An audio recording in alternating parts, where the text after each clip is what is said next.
Guys, welcome back to my YouTube channel. අද අපි ගමනක් යනවා. ගෙදරින් එන ටිකවත් ලෑස්ති වෙන ටිකවත් වීඩියෝ කරන්න හම්බුන්නේ නැහැ. මොකද පරක්කු වුණා. හැමදාම වගේ කොහේ හරි ගමනක් යන්න ලෑස්ති වෙද්දි මම අනිවාර්යෙන් පරක්කු වෙනවා. අදත් ඒකම වුණා. උදේ 9ට ගෙදරින් එන්න හිටියේ. අපි ගෙදරින් එද්දි 9:00 පහු වෙලා. දැන් අපි කොහෙද යන්නේ කියලා ඉන්නකෝ.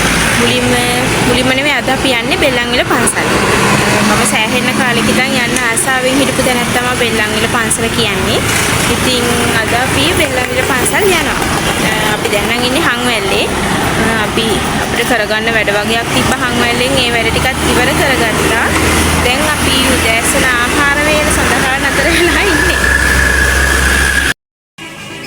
උදේට කන්න ගත්තේ ඔන්න ඔය බනිස් එකයි සොසේජ් බන් එකකුයි තව නෙක්ටෝ බීම එකකුයි ගත්තේ. ඔය අනිත් ඒවා නම් වීඩියෝ කරන්න හම්බුන්නේ ඔය බනිස් එක වීඩියෝ කරේ. ඔය බනිස් එක රුපියල් 50යි කිව්වා. මට විශ්වාස කරන්නත් බැරි වුණා. මම ඒ කඩේ ටිකෙන් ආයෙත් ඇහුවම රුපියල් 50යි කියලා කිව්වා. ඒ බනිස් එක මාර රහයි. ඒ බනිස් එක මැදට කට්ලට් එකක් තමයි දාලා තිබ්බේ. මාරම රහයි ඒ බනිස් එක. ඔතන ඉඳගෙන තමයි උදේ අපි කෑම කෑවේ. මෙතන මාරම ලස්සනයි. මාර නිදහස් පාරා ඉන්න තැනක් වුණාට එතන මාරම ලස්සනයි.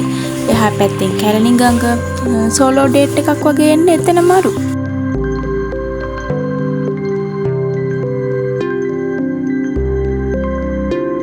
මේ බෙල්ලන්විල පන්සලට යන අතරමඟ පාර බෙල්ලන්විල පාකෙකුත් තියෙනමයි කියලා මම දැනගත්තේ. ඇත්තටම බෙල්ලන්විල පන්සල් ගිහිල්ලා ආවන් පස්සේ එහෙම දැනගත්තා නම් මං අනිවාර්යෙන් පාකෙකටත් ගිහිල්ලාම තමයි එන්නේ.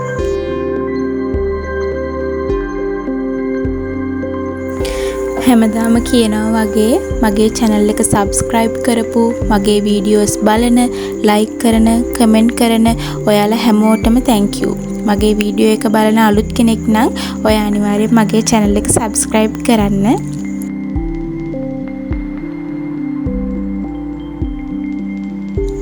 බෙල්ලන්විල පන්සල් ගිහින් තියෙන අය කවුද?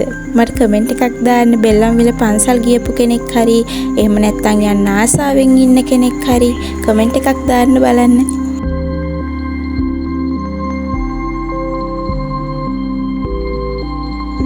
ඔන්න අපි පන්සලට ආවා. මම හිතාගෙන හිටපු විදිහ සම්පූර්ණයෙන්ම වෙනස් වුණා. පන්සල දැක්කයින් පස්සේ පන්සල තියෙන්නේ මහපාර අයිනේ. මහපාර අයිනේ පන්සල තිබුණා වුණත් පුදුම සැනසීමක් නිදහසක් තමයි මේ පන්සලේ තියෙන්නේ. ඒක නම් මාරයි. පන්සලට යන්න ඕනේ කියලා ආසාවක් තිබුණට එහෙම ලොකු අයිඩියා එකක් තියාගෙන නෙවෙයි මම පන්සලට ගියේ. සාමාන්‍යයෙන් මල්, හඳුන් කූරු, පොල් තෙල්, පහන් තිර ඒවා අරගෙන යන විදිහට තමයි මමත් මේ පන්සලට ගියේ. හැබැයි ගියාට පස්සේ මගේ අදහස සම්පූර්ණයෙන්ම වෙනස් වුණා. මේ පන්සලේ මිනිස්සු ඉදල් අරගෙන අතු ගානවා, බෝධි පූජාවල් තියනවා. ඒ විතරක් නෙවෙයි මම දැක්ක විශේෂම දේ තමයි කිරිපිඩු පූජාවල් තියන්නත් පුළුවන්.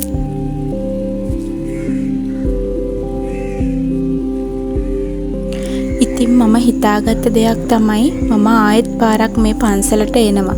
ඒ එන්නේ නිකම්ම නෙවෙයි. මගේ අම්මයි, තාත්තයි, අක්කයි, නංගී එක්ක හොඳ බෝධි පූජාවක් තියලා ඒ වගේම අනිවාර්යෙන් කිරිපිටු පූජාවකුත් දීලාම යන්න තමයි මම අනිවාර්යෙන් මේ පන්සලට ආපහු එන්නේ. ඒක මම අනිවාර්යෙන් හිතාගත්ත දෙයක්. අනිවාර්යෙන් මම මේක කොහොම හරි කරනවා. කිරිපිඩු පූජාවක් කරන විදිහ ඇත්තටම මම දන්නේ නැහැ. කලින් එහෙම දෙයක් කරලා නැති හින්දා ඔයාලා කවුරු හරි දන්නවා නම් කිරිපිඩු පූජාවක් කරන විදිහ ප්ලීස් මට කමෙන්ට් එකක් දාන්න. ඒක කොහොමද පිරිසිදුව පිළිවෙලට කරන්න කියලා.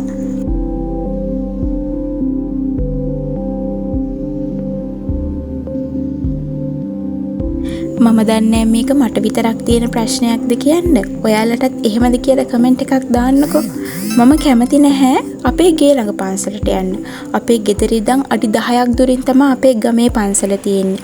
ඉතින් මම අපේ ගමේ පන්සලට යන්න පොඩ්ඩක්වත් කැමති නැහැ. හැබැයි දුර තියෙන පන්සල් වලට යන්න ඕන තරම් කවුරු හරි මට කතා කරොත් අනිවාර්යයෙන්ම මම පැනලා යන්නේ. මම දන්නේ ඔයාලටත් එහෙමද කියන්න. මට නම් ඒක එහෙමයි.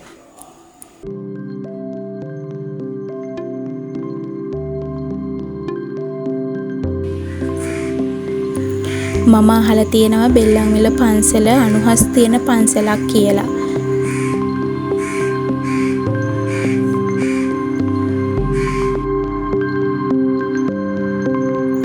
අපි මල් පූජා කරලා ඊට පස්සේ ආවේ පහන් පත්තු කරන්න.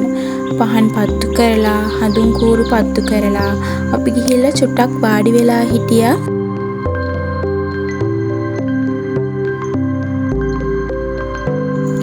මම හිතන විදිහට ආගමක් කියන්නේ ඇදහිල්ලක්.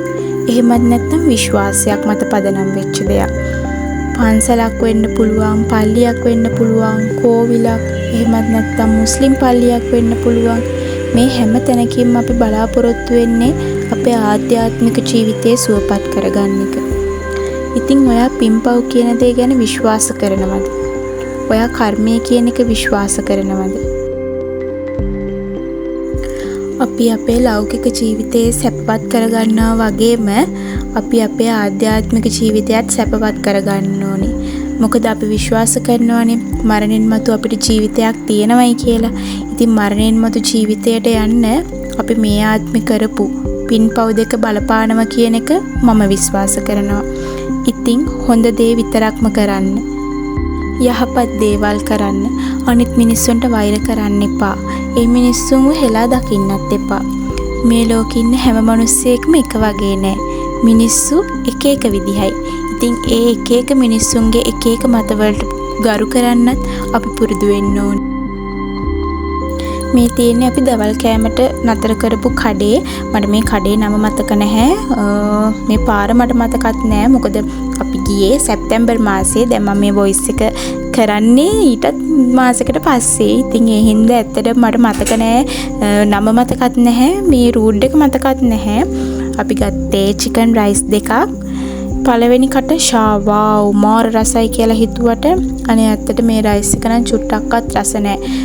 අර චොප්සි එක එහෙම ෆ්‍රිජ් එකෙන් අරගෙන එහෙම මෙතනින් දාලා හරිම කූල් එක රයිස් එක නම් අන්තිමයි. ඒක රස නැහැ. මොනවා කරන්නද ඉතින් අපි කෑවා.